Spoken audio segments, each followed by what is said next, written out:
God has always existed, even before the world and time as we know it were established. This is a concept that our minds simply cannot understand, for we must see a beginning and an end. God's existence, however, extends beyond the limits of time into a realm we call eternity. This means that he has always lived and will continue to live forever.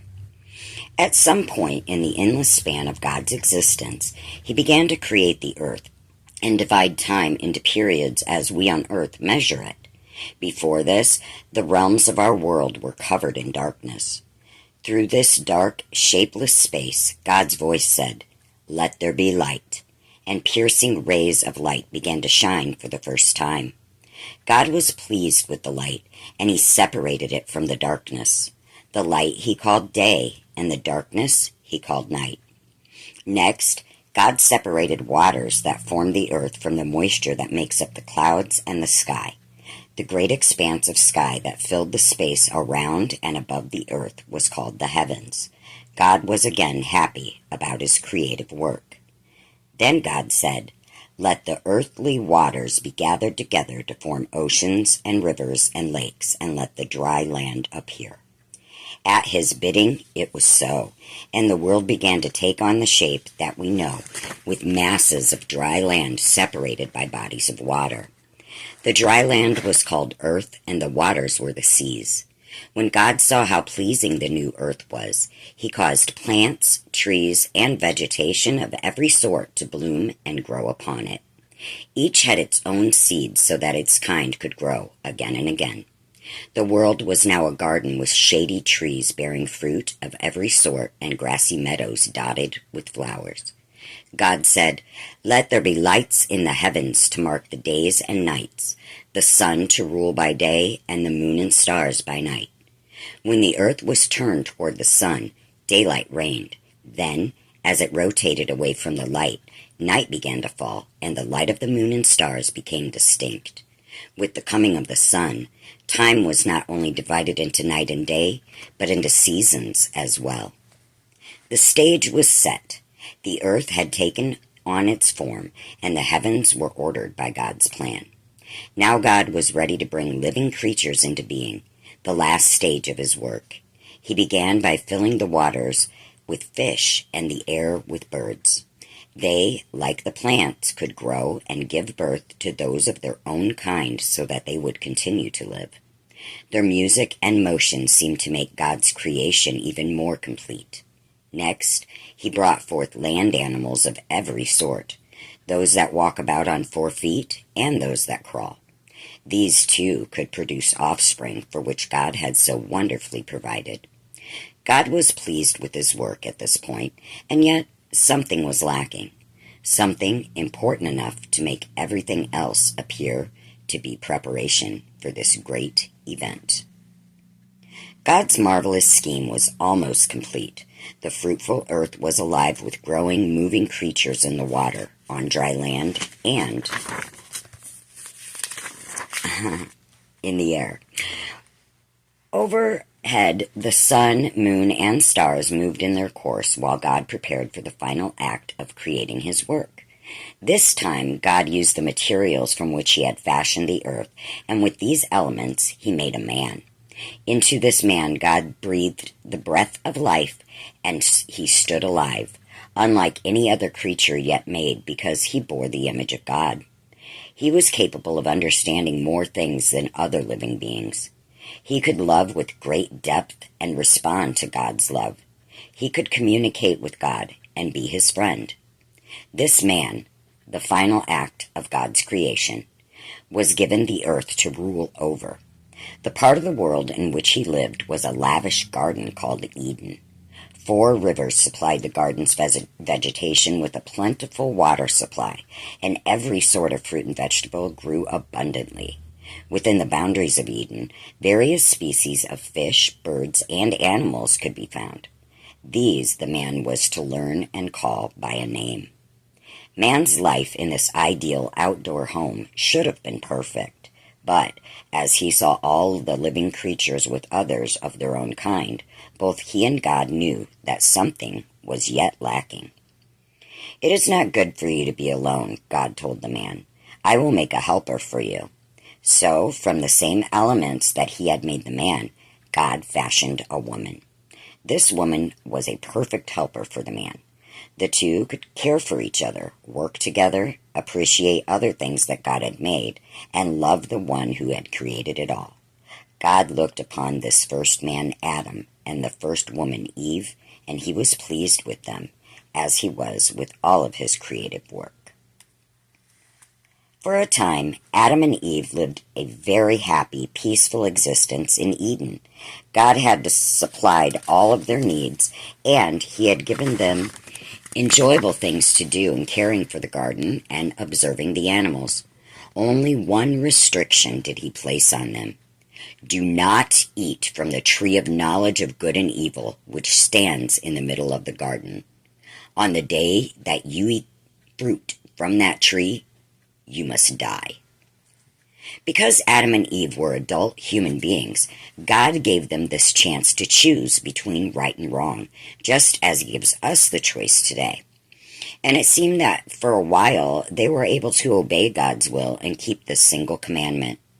The day came, however, when a serpent, more sly than the other creatures, approached Eve with this question: "Did God ask you to stay away from any of the trees in the garden?"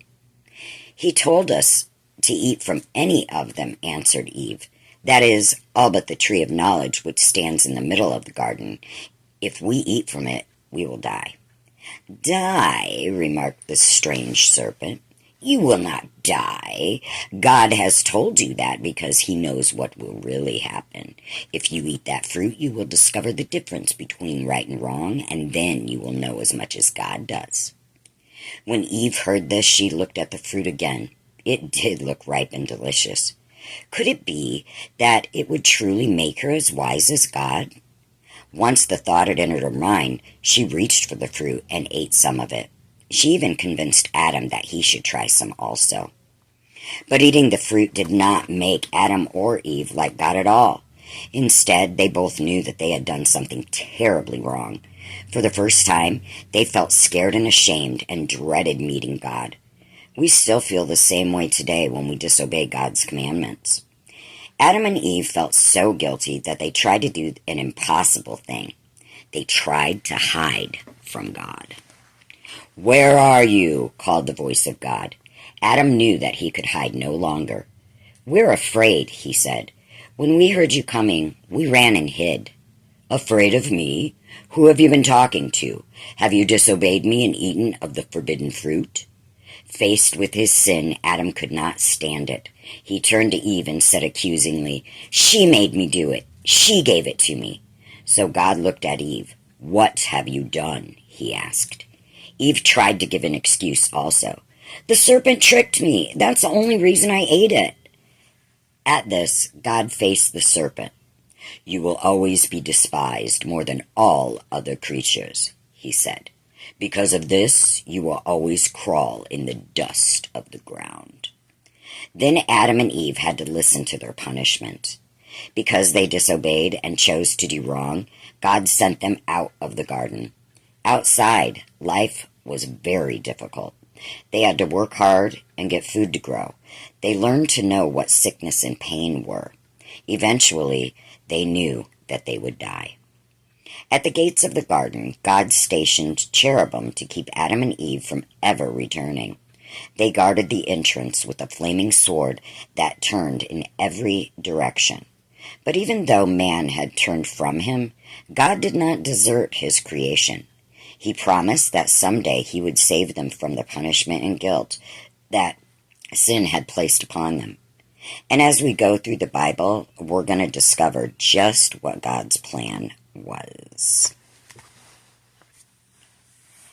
Outside the Garden of Eden, Adam and Eve found their life much more difficult than it had ever been before.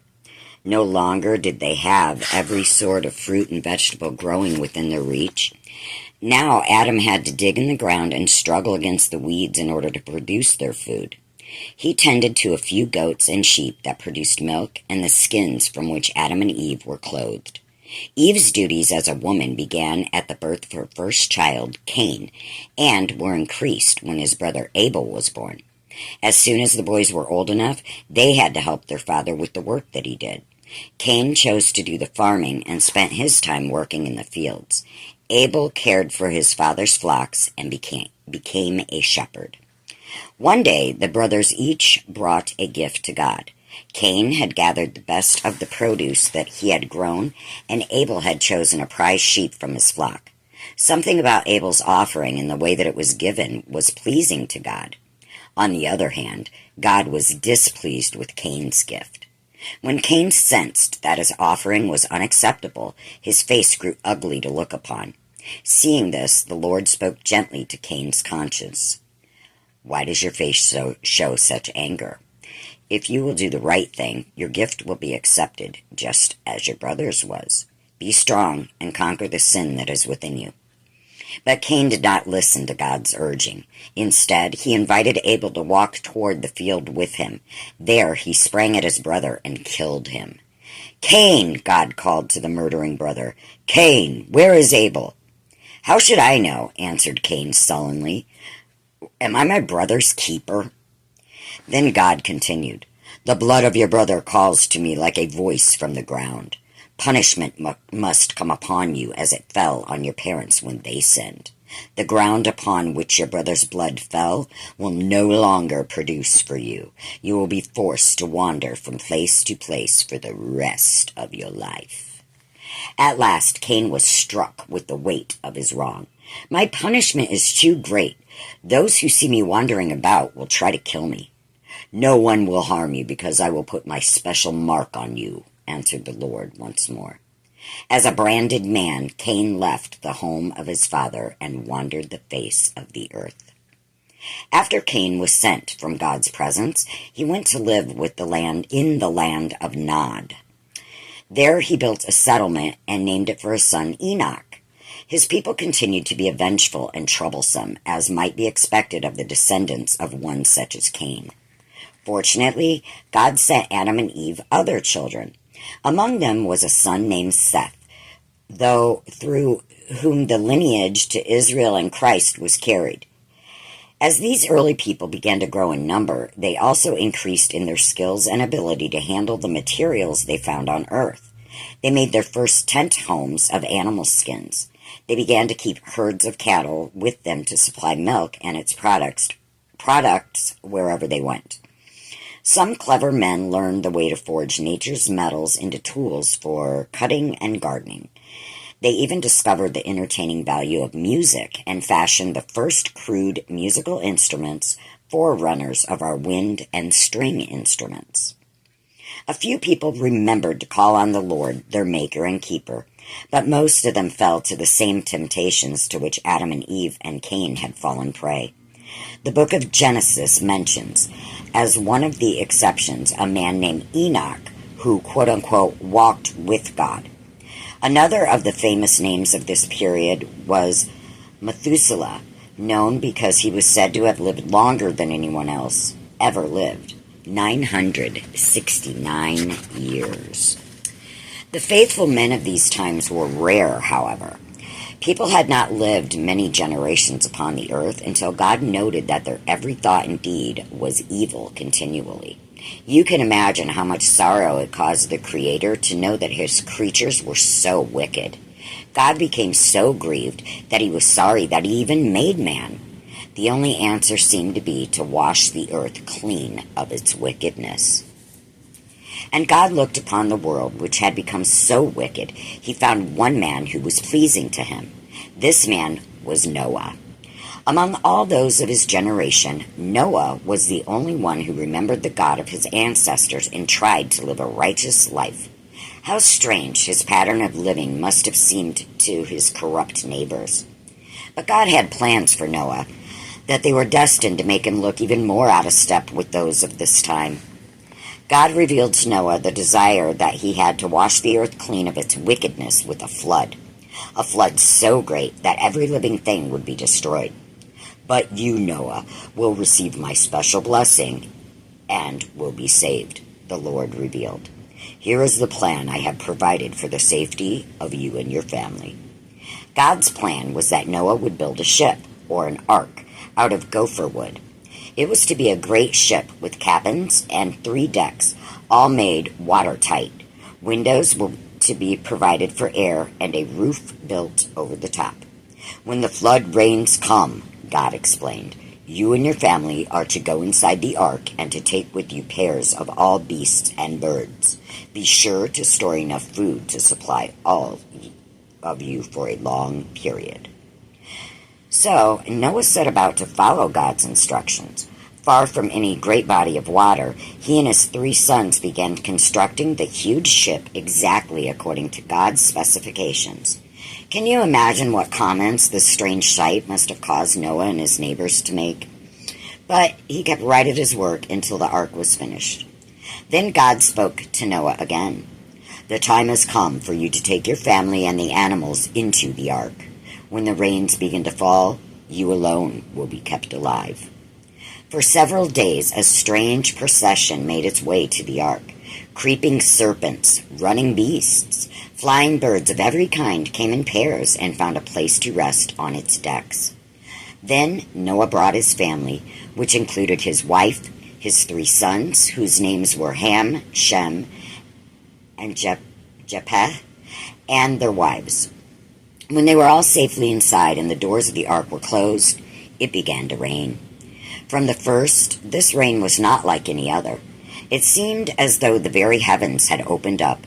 The rivers and streams filled and overflowed. The oceans ran over the land. Soon the ground was covered. As the water grew deeper around the ark, it was lifted and began to float.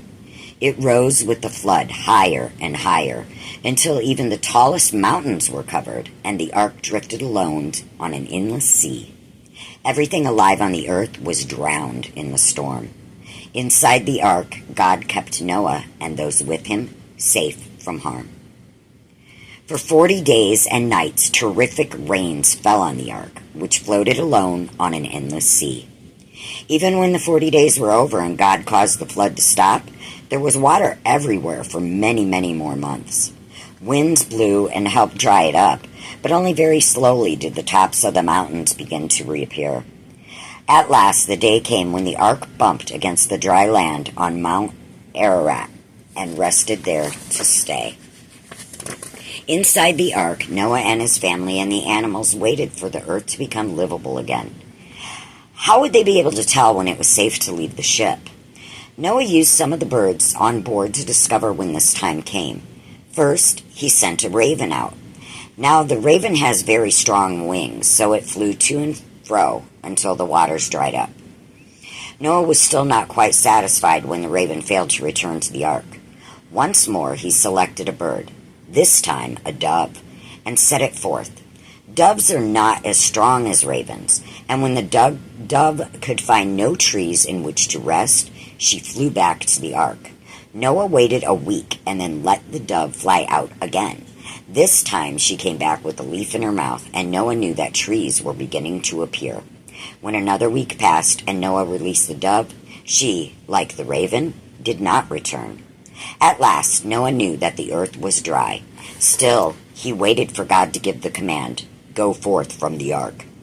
It was on the first day of a new year when God said those words, a wonderful day on which the door of the ark was opened, and Noah, his family, and the animals stepped forth onto a clean, shining earth. How beautiful it must have looked after months closed up inside of that ship. What gratitude they must have felt to the Lord who had chosen to save them for this day. With these thoughts on their minds, they gathered some stones together to form an altar and burned animal sacrifices in worship to God. In return for their prayers and devotion, God made a promise, or a covenant, with Noah and his sons. As part of this promise, he declared that he would never again send a flood to destroy the earth. While earth remains, said the Lord, seed time and harvest, cold and heat, summer and winter, day and night shall not cease. As a sign of the covenant, God sent a beautiful rainbow in the sky, its shimmering colors spanning the heavens in the sunlight that follows rain, said to Noah and all the people after him that God would keep his promise. When Noah's family stepped from the ark, they were the only people left on earth. But, like the first family, Noah's sons all had children and then grandchildren, and the earth was populated once more within a few generations. As much as possible, people tried to live closer to each other, and they spoke a common language, one that all understood. From Mount Ararat, where the ark landed, people moved slowly over the years toward the south. Here, on a wide, flat plain in the land of Shinar, they found a location in which they wanted to settle. This land was supplied with materials for making bricks and mortar, so the people set about to make more permanent buildings than their tent homes had been. The sight of their new strong brick walls and homes gave these early people a sense of pride. "Let us make a city of great bricks," they said. "In the center we can build a tower so that it'll be so tall it'll touch the heavens. Why, we will even become famous for our tower. People everywhere will know that we are great because of it."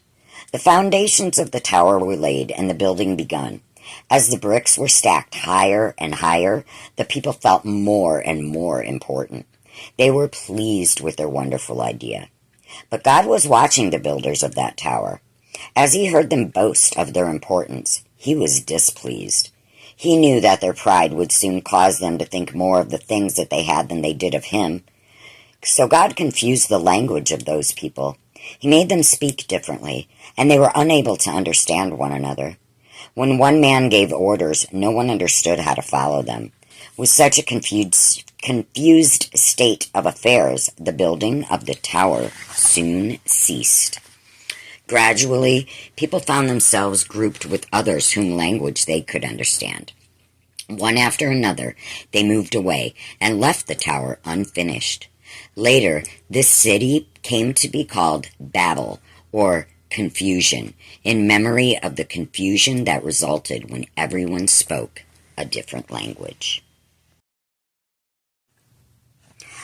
Okay, so now that you guys have heard a little bit about the earliest times, I've got some study questions in case you guys would like to think about it further. All right, so which existed first, God or the world? What do we know about God's existence that is different from ours? Name the things in our natural world that Genesis relates as having been created by God. What was the high point of God's creative activity?